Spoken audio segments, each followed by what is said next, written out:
So question number 4 here coming in from Paul. Hi there, Paul. Thanks for your question. Paul says, I've been a tenant of a small commercial property for 20 plus years.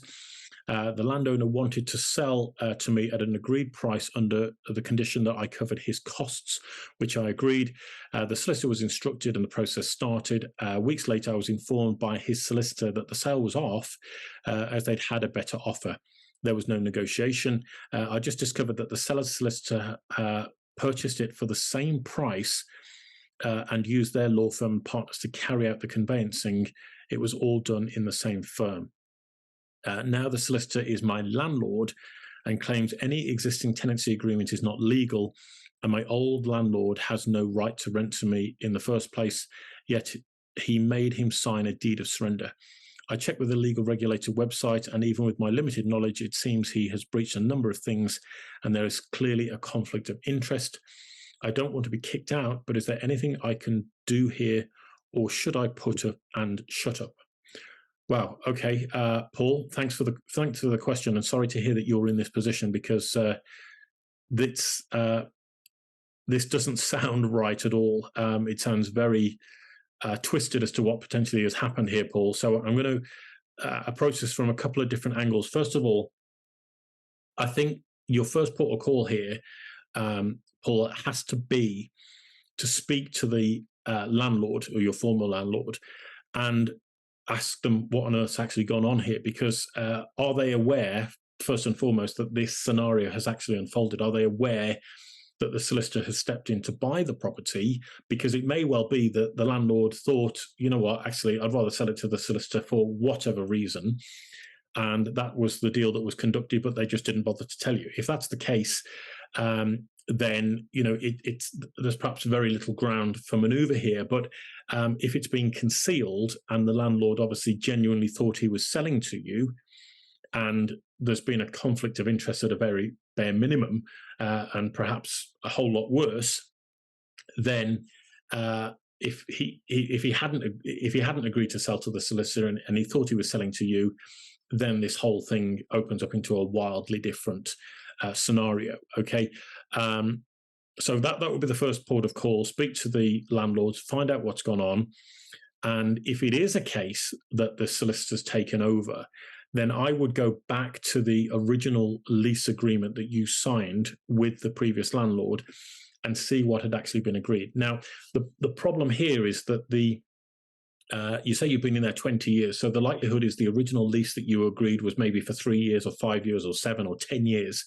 And there might have been provisions to extend the lease, but because of the relationship and the fact that you've been paying your rent on time and there's, you've looked after the property and all the rest of it, the landlord may have let those slide. And there may be provisions where you are now out of your lease, or you're occupying it under, I forget the name, but it's like it's almost like you're under adverse conditions of occupancy.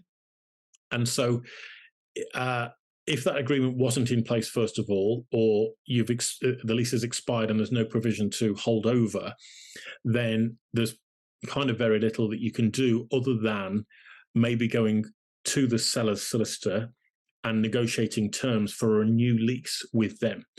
But before you do, there is something to take into account here, which is what's known as dilapidations. Now, from a surveying background, dilapidation sounds like a big, long word, and you think, what on earth is this? Well, when you go into a property as a tenant, usually a schedule of condition is put in place, which records the condition of the property at the time when the lease is signed. And the agreement usually is that as a occupier, you will agree to return the commercial property back to the landlord in the same condition that you took it on. Okay. Now, I don't know, obviously, what's gone on in the property over that 20-year period.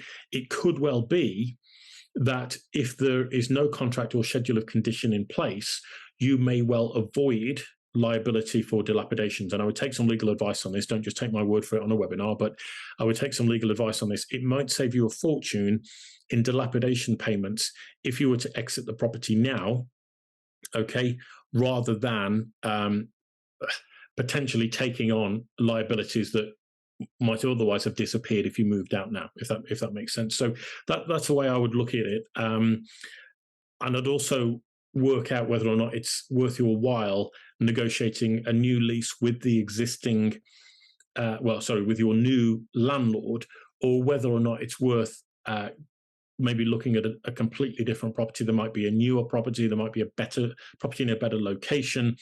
There's a lot of properties now on high streets, if your business is a high street location, where you might be able to negotiate a great deal, and that might include rent-free periods and that sort of thing as well. So there's a little bit of homework to do here, Paul, and I would keep my options open, because it may well be that the solicitor is just trying to angle for a rent increase, and that might be a marginal rent increase.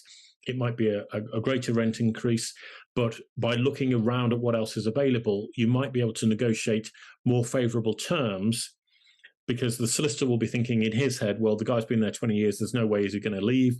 But if you go back and say, well, actually, there's 3 other properties on the market at the moment, and I can get 6 months rent free on them, and they're in better condition, I want the same terms that I could get elsewhere if you want me to stay in this property. Okay, so it might not be a completely losing situation. It might be a situation that you can turn to your advantage just by approaching it in a slightly different way.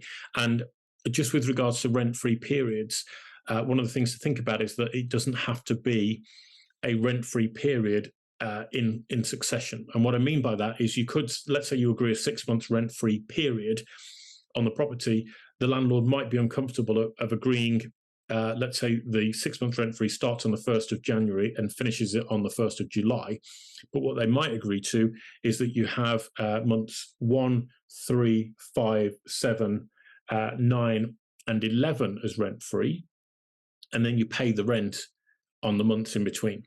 Okay, so there's different ways of skinning a cat, as they say, but it might be worth looking at that as an option, because it could allow you to make your rent more affordable over the next 12 months, particularly with the sort of cost of living crisis and escalating utility bills and everything else as well. So something to bear in mind there, Paul. And obviously, if I can help with anything else on this, let me know, because it is unfortunate. And as I say, I don't want you to have been duped. If you've been duped, of course, by the solicitor, then there's clearly a case for, I would say, malpractice and conflicts of interest at the very least.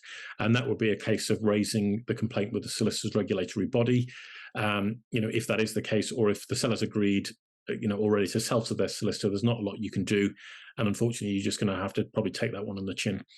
But take note of what I've said earlier, and hopefully that will put you in a much better position than you might otherwise have been, rather than just signing a new lease with the existing, with the new landlord, and perhaps taking on the liability for stuff that you might otherwise have been able to walk away from. Okay, hope that helps, Paul. Thanks for the question, and best of luck with that. Hope you all get it all sorted. All right. That wraps up all of the questions that I've had submitted in today. So I hope this has been informative for you guys. As always, I really appreciate all of the questions that you guys are sending in as part of our WiggyWam community. Please, if you have friends or family members that are currently moving house or thinking about moving house, please enroll them onto these webinars. As I say, it's not for me to blow my own trumpet or get in front of a wider audience, other than to help and support them, because a lot of these questions that come out the woodwork can be the difference between a very successful move and a not so successful move. So I'd love to help as many people as we can with these webinars. We take the time to do them every week for precisely this reason, of answering questions like we've just had. And I love sharing a little bit of helpful advice and knowledge.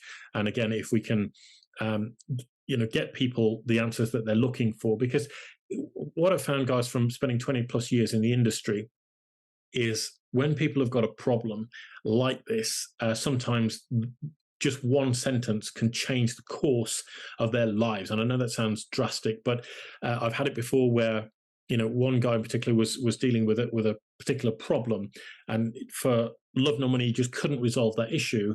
But one little conversation, one little piece of information fundamentally changed the course of his life, because he was able to sort out the problem and put that weight of indecision and that weight of carrying that burden of that problem around, put it all down, and move on. So that's the reason why we take the time to do this, guys. There are tens of thousands of people who are frustrated with their moving journey. And as much as I want to try and answer as many questions as I can through things like the books that I'm putting out there and these webinars, there are, as I say, thousands of other people that need help and support. So please do share these podcasts with and these webinars with as many people as you can.